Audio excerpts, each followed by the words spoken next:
Members of Congress and distinguished guests, my fellow Americans, we gather here today to right a grave wrong. More than 40 years ago, shortly after the bombing of Pearl Harbor, 120,000 persons of Japanese ancestry living in the United States were forcibly removed from their homes and placed in makeshift internment camps. This action was taken without trial, without jury. It was based solely on race, for these 120,000 were Americans of Japanese descent. Yes, the nation was then at war, struggling for its survival, and it's not for us today to pass judgment upon those who may have made mistakes while engaged in that great struggle. Okay. Could you tell me introduce yourself and tell me what tribe you're from, where you grew up, and where you live now? My name is Benjamin Misikin Sr. I was born in St. Paul, Alaska. I'm living in Shawano, Wisconsin right now. And what tribe are you from? I'm a Aluet from Pribilof Islands. Thank you.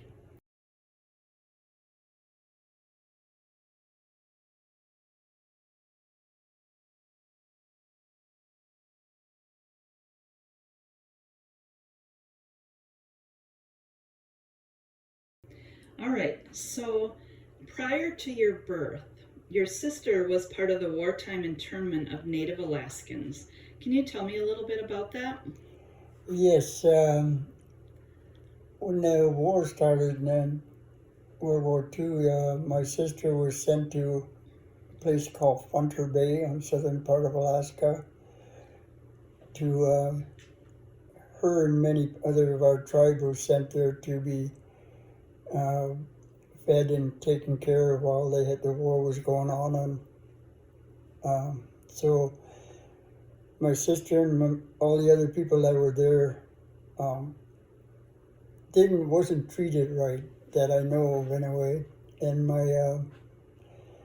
my sister told me that some of the people passed away because of starvation and whatever, it was too cold, they didn't have enough food or blankets or anything for the people. And they were treated, I should say, a lot worse than the enemy was.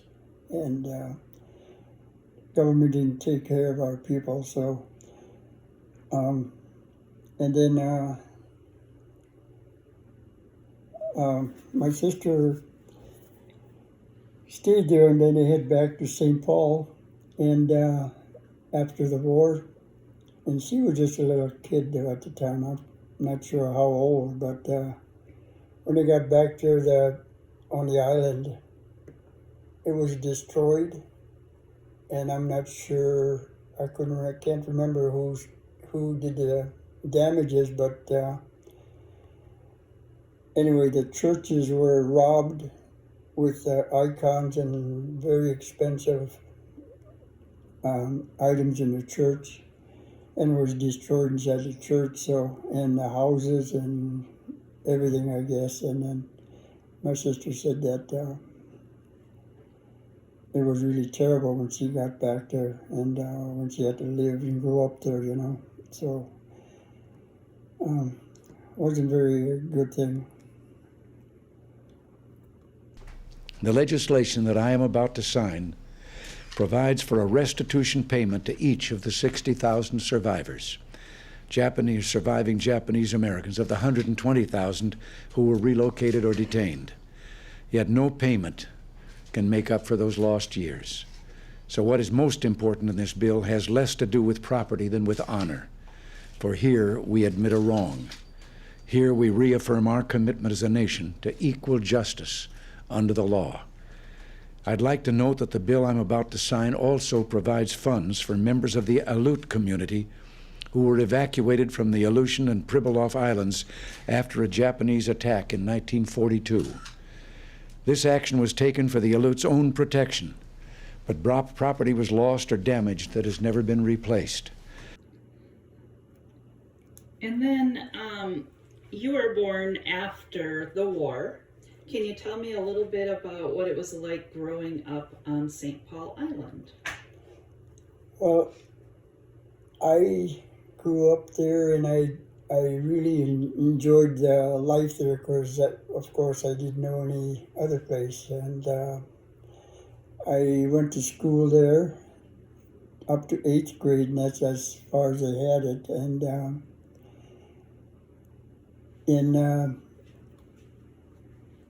they didn't have any TVs, no phones, no internet, no nothing, and until probably around 1970s, maybe late or early 70s, and maybe 80s. I'm not sure, but never had all that stuff in there. So when I grew up and with the kids, we always walked around the island and go to the rookeries where the seals were, and the animals and the birds and everything, and all day long during the summer. So, and after we got done there, graduated in 8th grade, Bureau of Indian Affairs sent us to an island called Sitka, southern part of Alaska. And Mount Edgecombe was a school that I went to right across the channel from Sitka. And I finished high school there. But they flew us down from my island to Anchorage, and then from Anchorage they flew us down to Sitka. And then we finished school there. And then come summertime, on time off, we'd fly us back home. And at our age, being a teenager, we would work in St. Paul. And come fall, we'd head back to Mount Edgecombe to finish school there. And what did you do for a job there? Well, for a job, we had worked for the sealing industry. At that time, they would hunt for the seals and use the fur off the seals for, they sold them to the government, paid for them, seals, furs, and some of them went to Japan. I'm not sure exactly where they went, but it was quite an industry, but they don't do that anymore. And I worked on picking what they call seal sticks. And they would get paid penny a piece. And we'd get a big bucket of seal sticks, and that was good money for us at the time. You also told me an interesting story. How did your parents keep you in line when you were young? Oh, yeah, they told us that anytime you better be home before it's dark, because in our language they said that, or you get taken by Tayo Nog. That's in Aluet, that means little people. And we didn't know who they were or what they were at that time, but they were claimed to be Japanese from the war that were up in the hills and didn't know the war was over. And but we did not have the Japanese on our island, but they had them in Attu, that they found some Japanese there way after the war, because they didn't know the war was over. Anyway, that's how my parents used to have me come home real quick. And you said you currently live in Wisconsin. What brought you to the lower 48 to begin with? Well, I had to, after I finished high school in '65 in Sitka or Mount Edgecombe, the Bureau of Indian Affairs asked us if we wanted to go further, a couple more years of schooling beyond high school, and I said yeah. And so we had a choice to either go to, I think it was Seattle, California. One was in Wyoming, one was in Kansas, and the other one was in, I think, was Chicago. They were native schools that we could go for a couple of years to get a trade.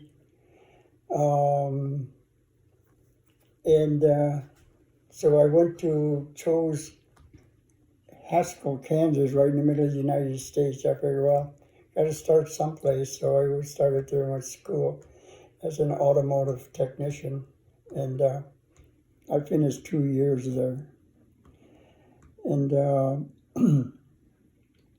I've never been down to the 48s, and I've never been in weather like they have in 48. So when I went to Seattle, landed in Seattle at night, it was about 60 degrees, and when I got off the plane at night, and I couldn't breathe. I thought that was hot, too hot. And then the next morning we took the bus to Kansas or Wyoming. We stopped in Wyoming to eat. And we got off that bus, and it must have been 80 or 1,000 degrees. I don't know what it was, but it was really hot. It almost knocked me off my feet. I never been in weather like that before. But what I remember about Wyoming, that part in the year of 65, 66, we listened to the Beatles on a jukebox, and that was a big thing. Yeah, because you didn't have those things in St. Paul. No, no. We heard about them, but we never had the music in that. So. And what did your dad tell you when you went to college? Oh yes, I talked to my dad about going from high school Sitka to Kansas, and I picked Kansas, and he talked to me one day and told me that, Ben, if you go to school, wherever you go to school, you graduate and you get schooling again, don't come back here anymore. And he meant that in a way where the people back there were having problems that in them years that they'd go school someplace and then they'd go back to the island, and then they'd end up not using their trade, their whatever they got, and they'd end up in a bottle, and my dad didn't like that at all. He said, just stay away and get schooling and don't come back, Visit maybe, but don't come back to live here. So that's how I ended up in Wisconsin when I graduated in Haskell. Ex-wife was an Oneida Indian, and we used to come up here every weekend from Chicago, where I had a job for public service, and I just couldn't stand in a big city. So at that time in the 70s, it was bad. So we moved up here, and I never left. So I love Wisconsin. Well, thank you. Do you have anything else to add? Well, I want to thank Amy for having me do this, because it's very important to me to remember my, my tribe and all the past. I think I've come a long way, because right now I'm doing real good, and I'm married to a good woman that we keep busy, and Wisconsin's a great place. Go Pack, go.